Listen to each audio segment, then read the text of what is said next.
¿Cómo están ustedes? Nosotros desde Comarca Sí, en una nueva edición de Pensándonos a nosotros mismos. Hoy vamos a proseguir el tratamiento que hacemos sobre el proceso de justicia por crímenes de lesa humanidad en nuestro país. Hoy tenemos la oportunidad de ofrecerles a ustedes la presencia de la psicoanalista Fabiana Rousseau, que es directora del Centro Ulloa, del Centro Fernando Ulloa, que es el dispositivo institucional que tiene la Secretaría de Derechos Humanos de la Nación para, entre otras múltiples actividades, efectuar la asistencia y el apoyo a las víctimas del terrorismo de Estado en la Argentina. Gracias por estar con nosotros, Fabiana. Muchas gracias a ustedes por la invitación. Yo he presentado y he caracterizado al Centro Ulloa, quizá sea una sensación, digamos, comunitaria de lo que es el Centro Fernando Ulloa, o el Ulloa, como se los conoce popularmente, en este dispositivo tan importante que tiene la Secretaría de Derechos Humanos. Sí, el Centro Ulloa en realidad surge como un reclamo de parte de muchas personas que fueron víctimas en primer lugar de violaciones de derechos humanos por parte del terrorismo de Estado en Argentina. Y en el último periodo nosotros hemos extendido un poco ese trabajo en función también de nuevas necesidades que surgen a nivel social a víctimas de violaciones de derechos humanos en general, entre ellas violaciones actuales de derechos humanos también. Pero es cierto que nuestra tarea surge el año 2005 a raíz de una inquietud que teníamos un grupo de profesionales de la salud mental respecto de la inexistencia que había en la formación, digamos en las carreras de grado y posgrado, acerca de cómo pensar la actualidad de las marcas que produjo el terrorismo de Estado en la subjetividad, la profundidad de las marcas en la sociedad, y sobre todo que nosotros pensábamos que podíamos aportar una mirada que no era la que socialmente, es decir, desde el punto de vista historiográfico, sociológico, sino una mirada desde cómo esas marcas producían a nivel inconsciente todavía una presencia que cambiaba la temporalidad de los hechos. Es decir, que nosotros, por más que estemos a 30 años o a 3 décadas, 4 décadas, los sucesos, no podemos decir que estamos más lejos de esos hechos. Entonces, en ese sentido, nos parecía que podíamos aportar una mirada novedosa, que era explicar cómo era posible que muchas personas, y nos sigue sucediendo todavía hoy, luego de casi 10 años, digamos, de trabajo, por primera vez se acercan a dar su declaración, a dar su testimonio, a contar por primera vez frente a alguien lo que han vivido. Y estos 30 o 40 años hacia atrás, de silencio, han marcado muy fuertemente, no solamente sus historias, sino además la sintomatología que se desprende de eso, ¿no? Es decir, todo lo que eso genera, si lo pensamos a nivel de una estructura familiar o de una estructura comunitaria, es decir, como personas que en su pueblo, en el lugar donde viven, donde radican, no han podido nunca abrir, digamos, hacia afuera lo que han vivido. Entonces, esto sin duda agravó en muchos casos la particularidad, digamos, de lo que significó esa historia.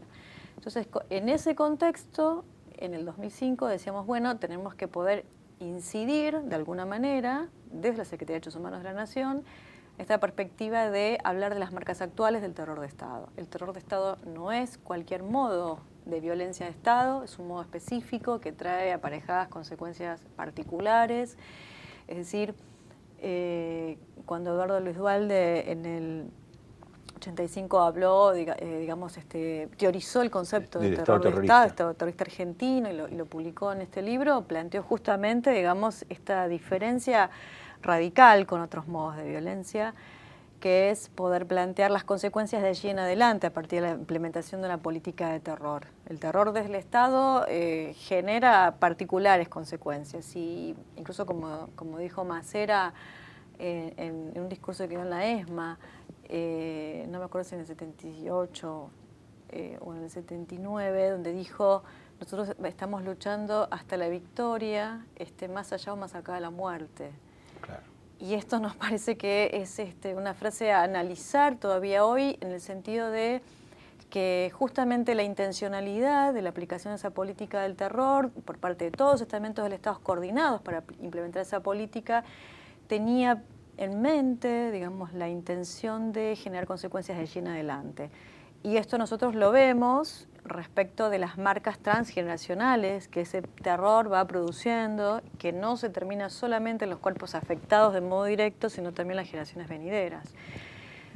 Nosotros estamos, digamos, cuando abordamos comunitariamente el seguimiento, el análisis del proceso de justicia, nos está quedando ahí una figura que no la hemos abordado en profundidad todavía nosotros, desde nuestra producción de canal, que es la figura esencial y central del testigo víctima o la víctima testigo, que es un elemento sustantivo en el proceso de la oralidad y que, bueno, sin querer hacer una cuestión clasificatoria, tiene diferentes maneras de, aquellos, como vos planteabas, de víctimas que durante años permanecieron en silencio y hoy por el proceso de justicia enfrentan la posibilidad de ejercer su relato, su testimonio por primera vez. Otros que han, digamos, que son como testigos históricos, que han dado numerosos testimonios a lo largo de estos años. Otros que son testigos por ser familiares de víctimas. Y bueno, y hay así diferentes dimensiones, ¿no es cierto? Ahora bien, la centralidad que tiene esto, ese relato testimonio en el proceso de la oralidad, digamos, genera situaciones que aquellos que somos testigos de los testimonios, quizá a veces no podemos comprender en profundidad el proceso interior de aquellos que enfrentan la situación, que algunas veces se la cataloga como una situación reparatoria, que es poder dar su testimonio ante un tribunal, pero que no necesariamente siempre puede ser así, ¿no es cierto?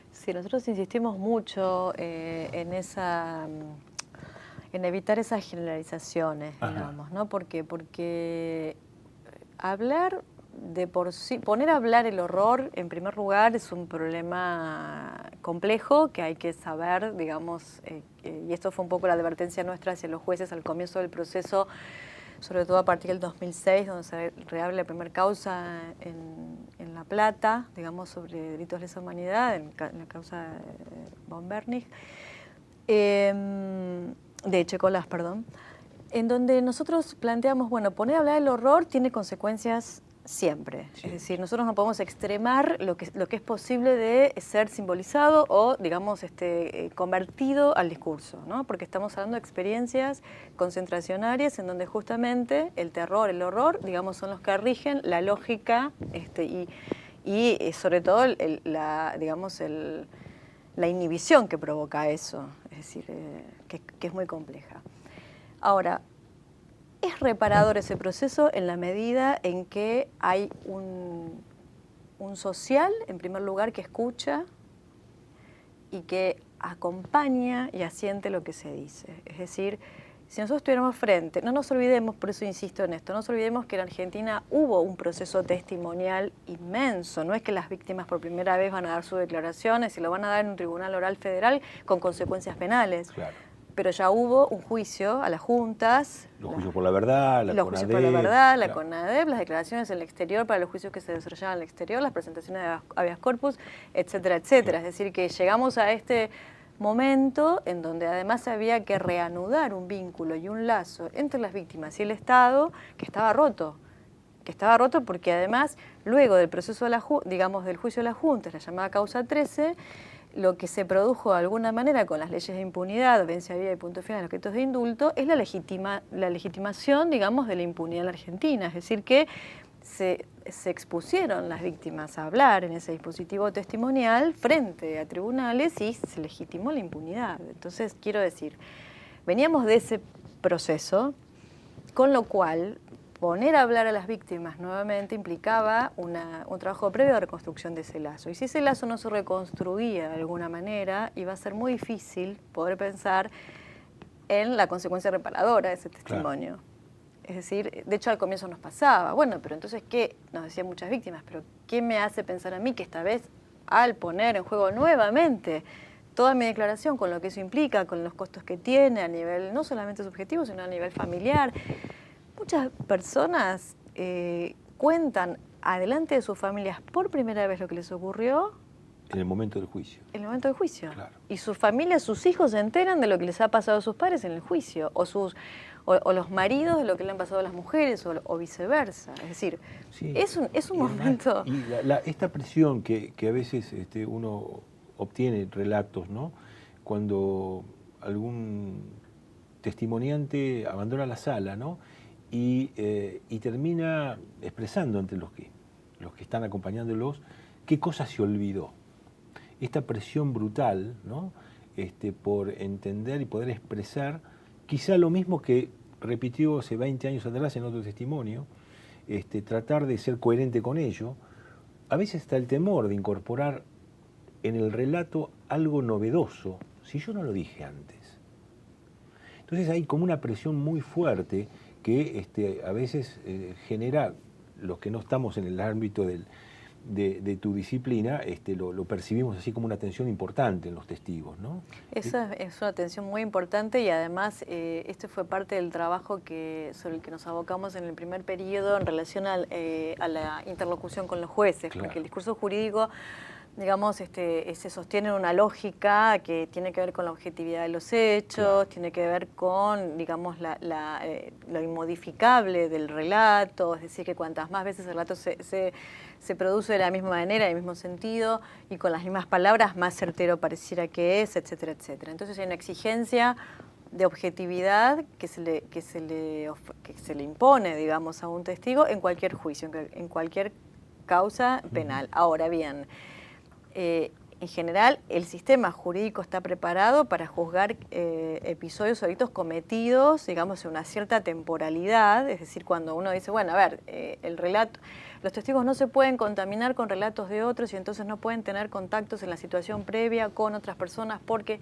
puede incidir sobre el testimonio, Bueno, todas estas cuestiones que hacen a lo procesal. Claro. ¿Y cuál es la opinión? Porque eso lo hemos visto como una situación penosa para algunos testigos, ¿no? Bueno, lo ven como una limitación que no la pueden soportar en algunos casos. Lo que pasa es que cuando se aplican esas normas estrictamente, claro, digamos, procesales, de la misma manera que si se juzgara cualquier otro tipo de delitos, ahí tenemos un problema. Claro. Pero a su vez es cierto que la Argentina toma una decisión que es juzgar delitos de lesa humanidad con justicia ordinaria, con lo cual no se han generado tribunales extraordinarios al estilo, digamos, Ruanda o la ex Yugoslavia, como para poder juzgar, digamos, crear tribunales ad hoc y juzgar estos crímenes. Entonces, al tener que desarrollar esos procesos dentro de la justicia ordinaria, cosa que es muy novedosa a nivel internacional y tiene una trascendencia, digamos, con un gran impacto, es cierto que hay que ajustar algunas cuestiones de lo procesal para poder entonces no revictimizar la aplicación de esa administración de justicia con esos mecanismos intactos y tan, digamos, estrechos, claro,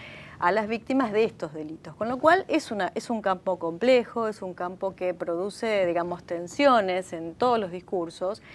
Y yo creo que se ha producido una gran modificación de los primeros juicios a esta parte, donde muchos jueces lograron entender que se trata de aplicar o, digamos, pensar una dinámica dentro de esa lógica administrativa procesal, una dinámica específica para las víctimas del terror de Estado. Entonces, por ejemplo, cuando una persona declara y establece diferencias entre esa declaración y una declaración producida hace 20 años atrás, esto también tiene que ver, esto no es falta la verdad, esto, claro, tiene que ver con que los procesos de reconstrucción de memoria, digamos, han sido sostenidos fundamentalmente por la sociedad y por los organismos de derechos humanos que fueron los que investigaron mientras el Estado, digamos, sobre todo en la década del menemismo, digamos, ha callado todo esto y nunca se ha dispuesto a agencias del Estado para investigar los crímenes. Entonces, cuando se produce el testimonio y se va reconstruyendo, por un lado, por esto que decíamos recién, porque el Estado no investigó durante esos años, pero por otra parte, porque los crímenes que cometió el terrorismo de Estado en la Argentina, por supuesto que fueron clandestinizados. Y entonces, cuando a un testigo que fue detenido en un centro clandestino de detención se le pregunta, por ejemplo, cómo era el nombre de la persona que lo torturaba, por supuesto que en la sala de tortura nadie se presentaba por, claro, su nombre y apellido, es decir, había apodos. Te voy a interrumpir un segundito y vamos a un pequeño corte y, sí, y sí, seguimos con esto interesantísimo que planteas. Sí, sí.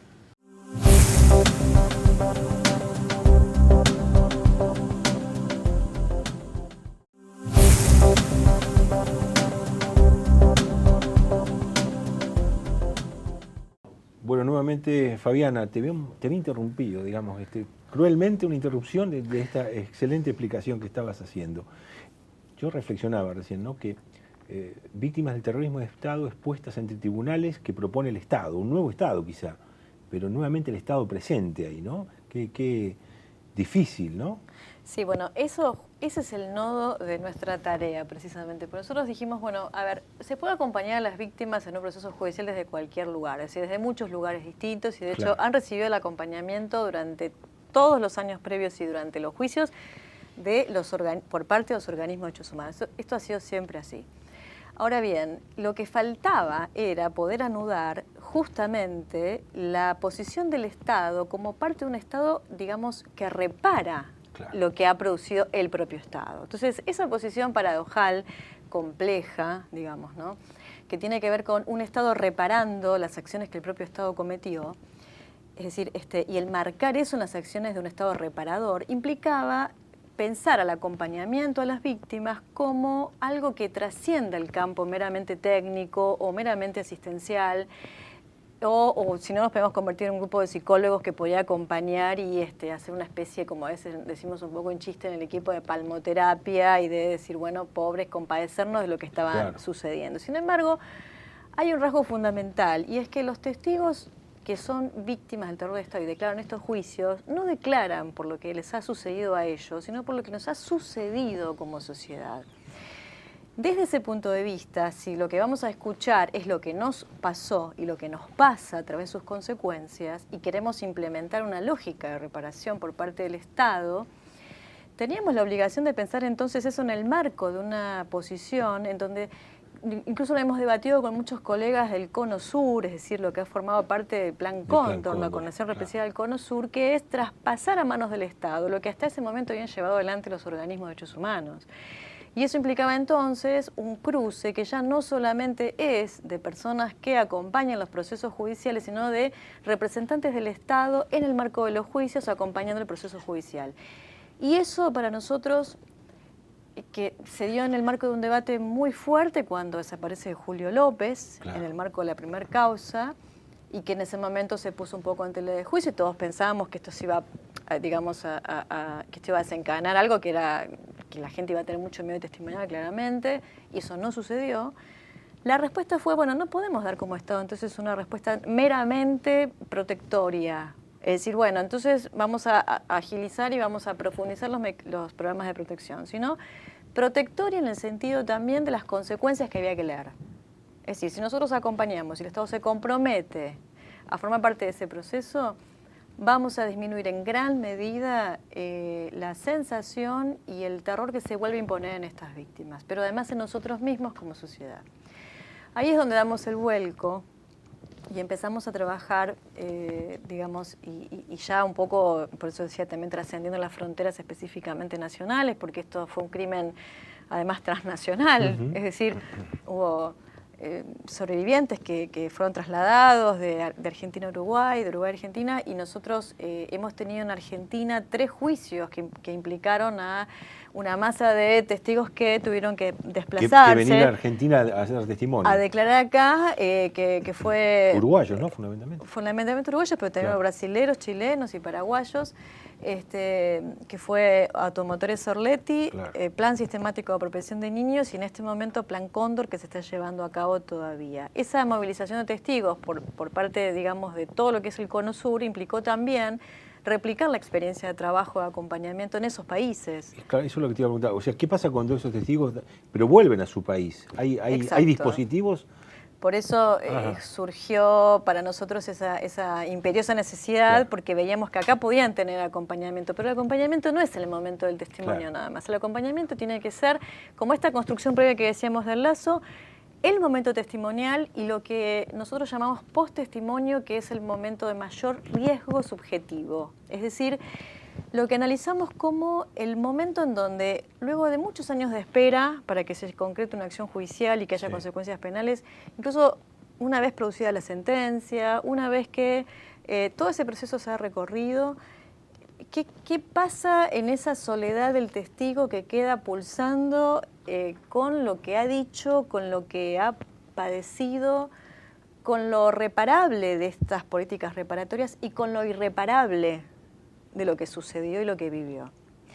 Y hemos visto muchas veces situaciones en donde algunos meses después empiezan algunas consultas. Ajá. Es decir, o porque en el marco de la familia, a veces la tercera generación, digamos, que son justamente los nietos, han empezado con cierta sintomatología que hasta ese momento no se había desplegado y entonces no se puede entender muy bien qué pasó. Esto también sucedió en Alemania y lo hemos acabado como experiencia, digamos, lo que pasó en el nazismo, ¿no?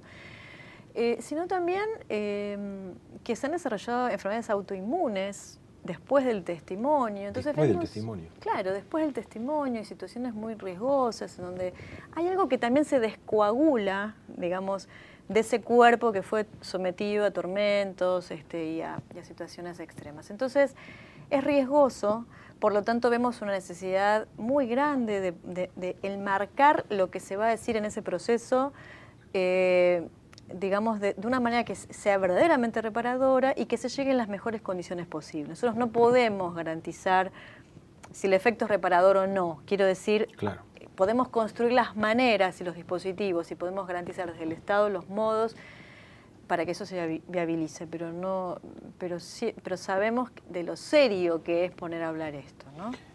Vos decías que la propia conducta de los jueces, fiscales, abogados, ha ido variando a lo largo del tiempo en virtud de los primeros juicios de las juntas a los actuales. ¿Qué cosas han cambiado? Porque cuando uno por ahí lee testimonios hechos en el 85 o en los 90, por el juicio por la verdad, las formas de preguntar uno nota que son diferentes. ¿Esto implica un cambio en la óptica de nuestros tribunales? ¿Cómo es esto? ¿Qué ven?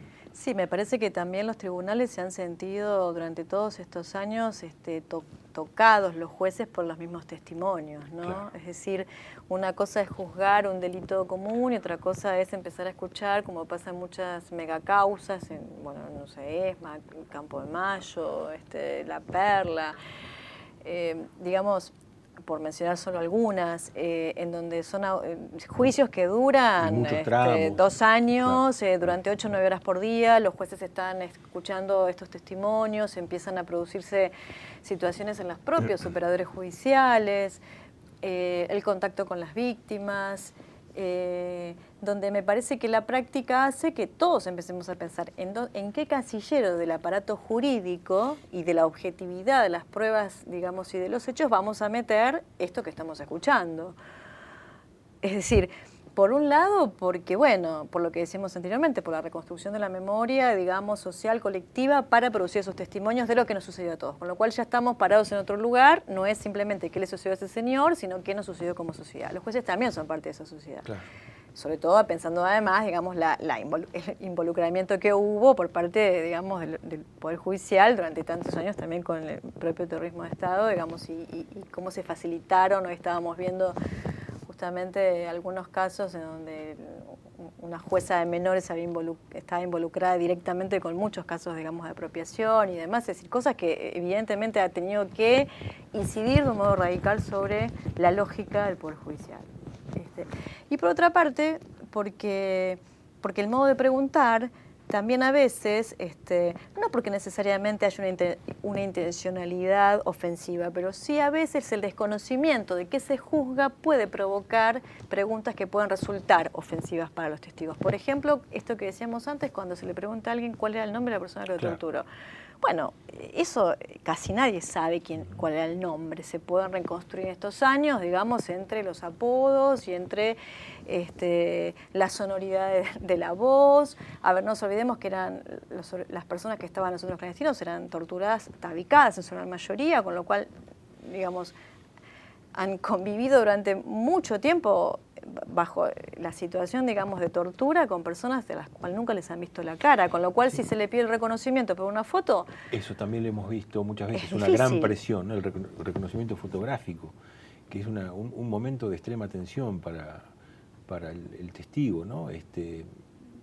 Poder, no me equivocaré. Claro. Es terrible eso. Es terrible y es tremendamente angustiante. Ahora claro, estamos seguros, y lo hemos visto en muchos juicios, y lo vemos en la intimidad de los relatos también que nosotros recogemos y recabamos en el Centro Ulloa, nadie dudaría todavía hoy, después de 40 años, ni del perfume que usaba la persona que lo torturaba, Claro. ni de la sonoridad de su voz, ni de qué tipo de calzado usaba. Digamos, hay como rasgos y cuestiones que tienen que ver con algo que por supuesto no se puede convertir en prueba, digamos, del dispositivo judicial, pero que es una prueba contundente para nosotros de lo que eso significó para un sobreviviente y la desesperación de no poder traspasar el ámbito probatorio, digamos, eso que es el signo inequívoco de saber quién fue la persona que lo torturó, ¿no? A veces hemos observado de asistentes, ¿no? Como testigos de los testimonios, ¿no? En virtud de la fragmentación que ha habido de los procesos, del proceso de justicia, también conlleva que muchos testimonios se les exija o el testimoniante está presionado a ajustar su testimonio a el objeto que está siendo analizado. Cuando, por ejemplo, es un centro clandestino de detención, suele pasar, o que hay ejemplos donde personas que han transcurrido, digamos, su situación de martirologio por el terrorismo de Estado en varios centros clandestinos. Entonces, cuando pretenden contar su historia en forma unánime, mi historia no es la de este lugar nada más. Muchas veces el proceso judicial o la forma como se lleva a cabo trata de encorsetar únicamente el relato en eso. Y hay como un disconfort, porque mi historia es una, no solamente la que viví en estos meses, en este tiempo, en tal lugar, ¿no? Esto también vemos mucha tensión en esa situación. Sí, incluso cuando se los cita para declarar sobre hechos producidos frente, o sea, como testigo de otra detención. Claro. Y no se puede hablar de la propia. De la propia, ¿no? claro. Eso también a veces es cierto que eso también en la construcción del relato me parece que es importante plantear, no solo para los jueces, que son los que están juzgando, llevando el proceso adelante, sino para la sociedad, que las sentencias y los procesos de los juicios son el acervo de nuestro relato histórico, es un relato histórico el que estamos asistiendo, es decir, es una reconstrucción, nosotros no tenemos que volver a mostrar que esto ocurrió, el terrorismo de Estado ocurrió y esto incluso fue lo que se sancionó con el juicio de la Junta, ya nadie puede dudar. Entonces, este periodo de reconstrucción de esos relatos tiene que servir también para que se construya esto, ¿no? Un relato sobre lo que se produjo en la Argentina. En ese sentido, nosotros presentamos en el año 2011 un protocolo en conjunto con la Corte Suprema de Justicia, entre el Centro Ulloa, digamos, y la Corte Suprema, de alguna manera para utilizar como herramienta frente a qué pasa en el proceso de juzgamiento de este tipo, digamos, de crímenes y qué pasa respecto del tratamiento que se merecen las víctimas que han sido testigos. Y ahí produjimos dos tipos de inversiones teóricas, por llamarlo de algún modo, en ese protocolo, que me parece que reduce todo esto que estamos hablando. Por un lado, que este concepto del derecho penal, el testigo-víctima, se puede invertir en la denominación como víctima-testigo, priorizando la condición de víctima antes que la de testigo, desde el punto de vista de que el testigo es una prueba objetiva hacia la justicia, pero que prioricemos la condición de víctimas del terror de Estado. Y en segundo lugar, una cuestión que hace también a la inclusión social de qué escuchamos en estas audiencias, y es que si bien es una obligación dar testimonio para cualquier persona en un proceso penal, en este caso además es un derecho.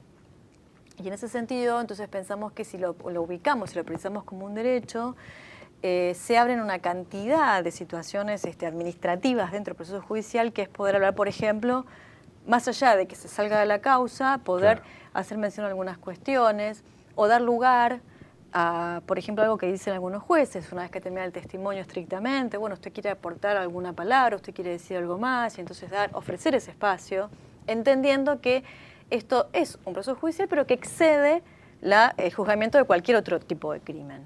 Y entonces, eso por un lado, y por otro lado, la escucha social. Claro. Porque lo dijo también en Sotraverso, que es un filósofo italiano, y planteaba, Auschwitz no existió mientras salía humo de las cámaras de gas, sino 50 años después, cuando la gente estuvo dispuesta a escuchar socialmente lo que allí había ocurrido. Ahí existió Auschwitz. Entonces estamos en ese proceso en donde Hay una diferencia muy grande al comienzo, cuando se ponía todavía en duda la palabra de los sobrevivientes y decían, bueno, usted tiene que demostrar que lo que dice es verdad, a pasar a este momento en donde decimos, bueno, como sociedad acompañamos ese proceso y al escucharlo nos sentimos tocados por lo que sucedió, por lo que nos pasó, ¿no? Fabiana, bueno, se nos termina el tiempo. Te agradecemos mucho porque, bueno, has puesto en nuestra línea de programas sobre los derechos humanos en Argentina y sobre todo el seguimiento del proceso de justicia, una dimensión que no le habíamos tocado, es decir, los testimonios, los testimoniantes, las víctimas testigos. Muchas gracias y bueno, esperemos encontrarte alguna otra oportunidad para que nos sigas contando las actividades, otras actividades del Centro Fernando Ulloa. Bueno, muchísimas gracias a ustedes por la invitación.